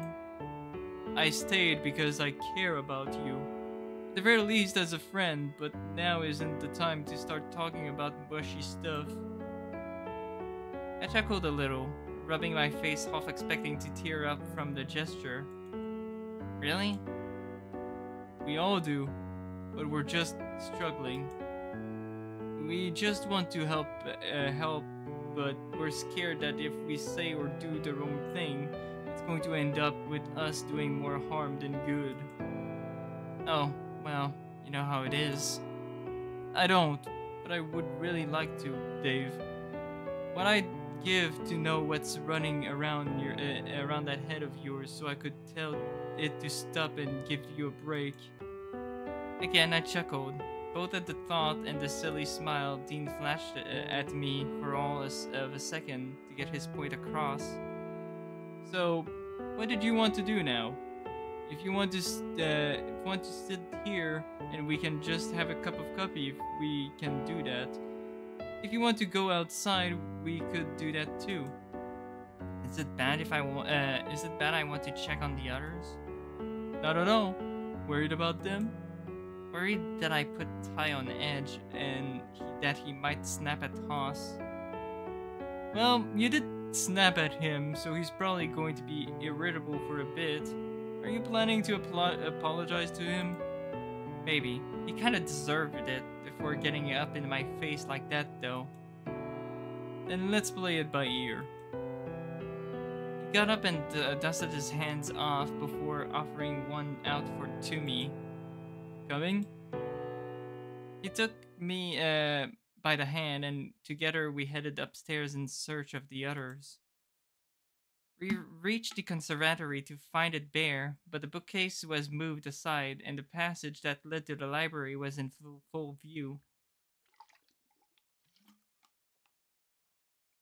Dean was quiet, letting me lead as we wandered into the dark, and eventually we could hear the others talking loudly about something.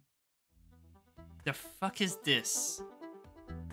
Sure enough, the first thing that I could make out was Tyson's yelling, with Dean and I picking up our pace to reach the others on the lower level of the room. It's a library, dumbass. I can see that, but why? A room this large? It's no wonder none of us figured out it was here given the layout of the rest of the rooms. Is it really that odd? Maybe not. I can't say I was really all that attentive, and there are a bunch of side rooms that don't really have anything in them, making the actual floor plan harder to figure out. Okay, well, everyone listen up, because this is quite simple, very simple. It better be. So, a few things first. I've been to Dimension before, about 2 years ago. Something like that, anyway. Why? He cut off Haas before he could continue, scratching his chin. When did you know that we were at the same mansion? Why were you here anyway? Did you know the owner of the house? Haas made to grab at Roswell, frustrated at being bombarded with questions. But much like when he avoided Orlando at the bus stop, Roswell slipped out of reach and hid behind the desk, so he had a physical barrier between him and another attempt at being grabbed. It started as an acting gig, some sort of small horror reality show. Mention hidden rooms, the whole works. I'd met Benson before. That's when I realized that this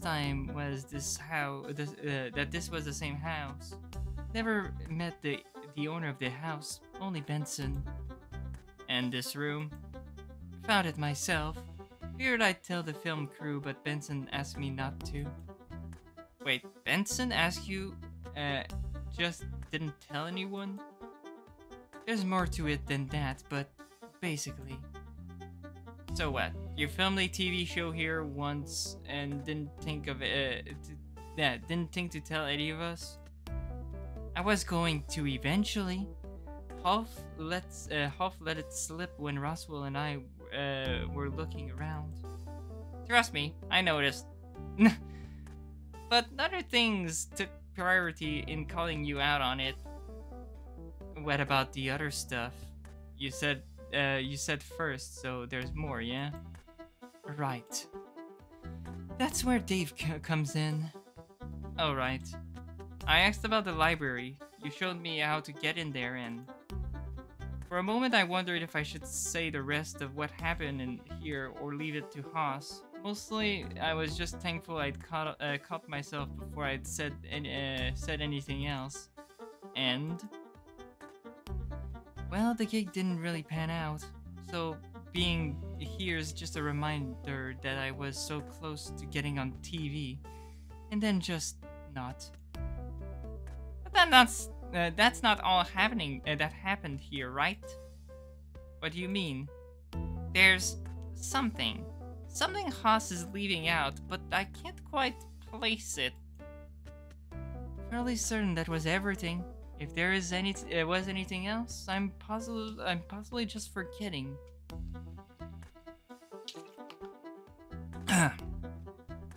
He shot me a quick look, and I nodded slowly, figuring it'd be best to keep the conversation rolling. So after Haas showed me how to get in, I went to meet the master of the house at 11 p.m., I think. Really? By yourself? More importantly, how did he contact you? There was a speaker, like a radio that we talked to each other through.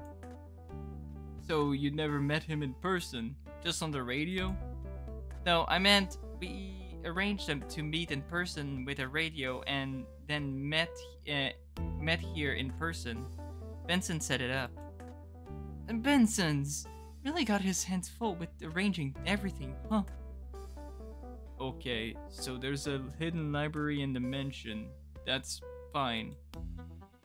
But you don't sound so fine about it, Sal. Right. I'm more interested in that. He pointed to the door, and I wandered over to it, placing a hand on the cold metal. I was fairly certain that I didn't close this door when I made my escape. Another vault? Here? It can't be, right? Orlando roughly shoved me aside and typed something in quickly, breathing out when it beeped angrily at him. If not, then what is this? When I spoke to Oz, he came through there. Oz, as in the Wizard of Oz? Oz Hammond. Oswin Hammond, yeah. Roswell's brow furrowed as he thought it over. Oswin Hammond is dead. But where's the body? Oh, it's in the lab. The lab? The lab? Bleh. Laboratory, more like. but I haven't come across a room like that. What if it was just a different part of in a different part of the house? Yeah, it's. I braced against the metal door again, looking it over. Behind this door? When I came here last night, the door was open. I followed it down a dark corridor and, well, you found it there. Yeah. Hugging myself, I turned my back to the door and rested against it, trying to shake the memory of the event. Last night, the door was opened, and when you left, I looked at him uneasy. He picked up that I wasn't saying anything and looked to Roswell. Which means someone has been here since. Eyes fell on Haas again, while I tried to look anywhere, but I don't like what you're insinuating, Roswell. Yeah, you reckon Haas would have kept that from us, that he also found a dead body? Wouldn't you? What? If you found a body, would you tell anyone? We've been talking about finding him dead, but he didn't die of old age, did he? Well, no. He was, I trailed off, hoping Dean would fill in the blank. He nodded slowly, almost wincing when he spoke next. Which means it could have been one of us. We all looked at one another quickly, trying to figure out who could have done it. But high up on one of the bookcases, I caught movement. Fuck off. You think one of us did in a guy we didn't even know about? Well, we didn't know about him after Dave spilled the beans about him being in here. Otherwise, I doubt anyone would have questioned Benson, insisting that we were the only ones here. So that's probably the reason why Path A is not revealing Oswin. I caught all of what Haas said, but little else. Was that the turning point? Was that the deciding factor in if Oswin died or not? Yes. But still, we then need to know where he was. Slip away with the others, not knowing, kill him, come back without running into anyone being any wiser as to what happened. Until now, I'd only told Dave about this place. Dave didn't do it. I'd be inclined to agree. I don't think he'd hurt a fly or even tell us if he did. While they bickered around among themselves, I locked eyes with the beady red ones staring down at me.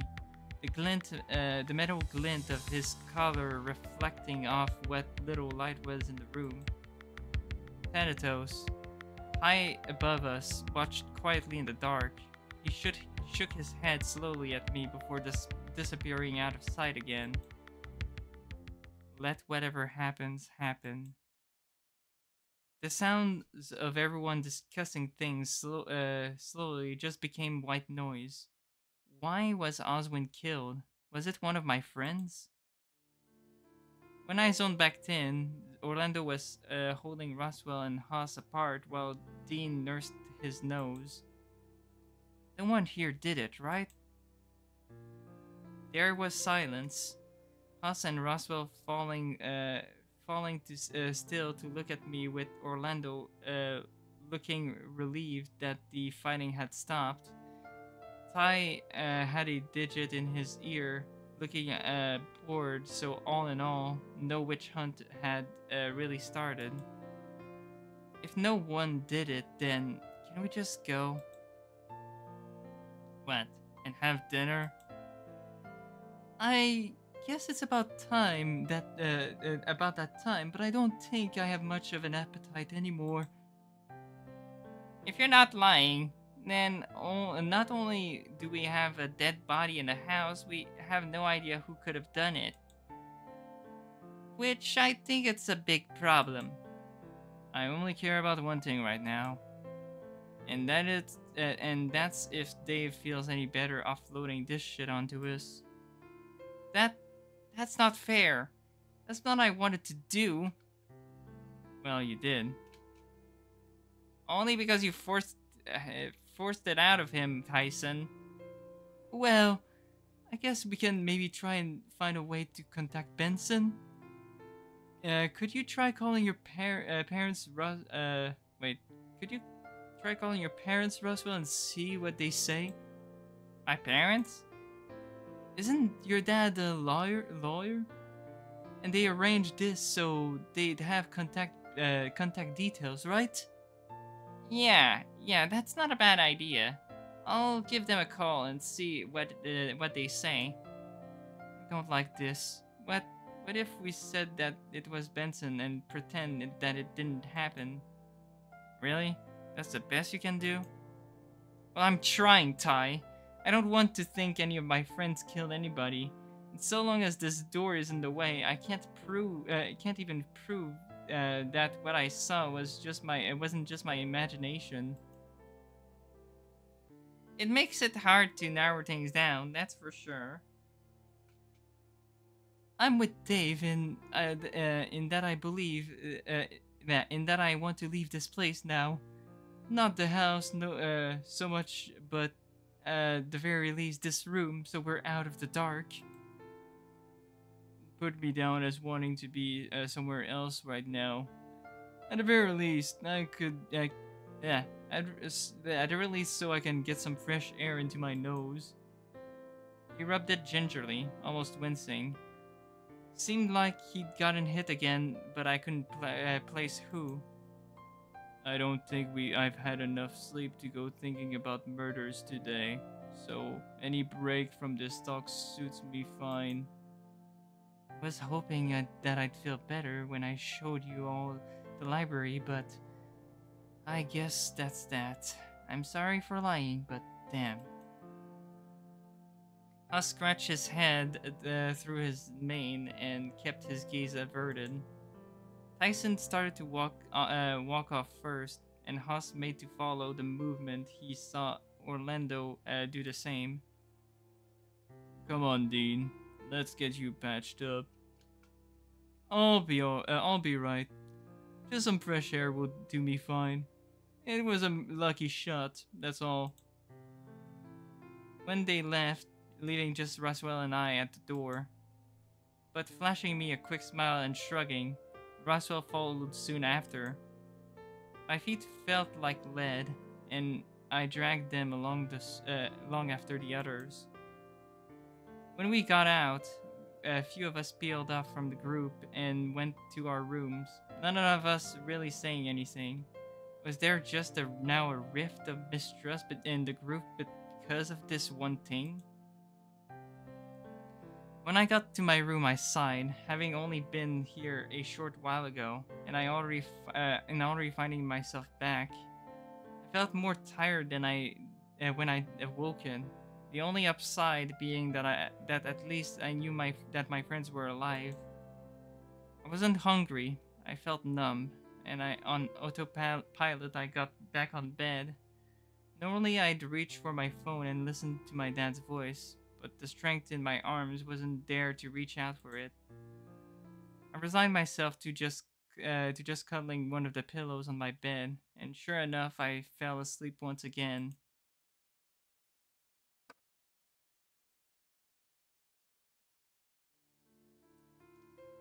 Okay, I'm getting tired.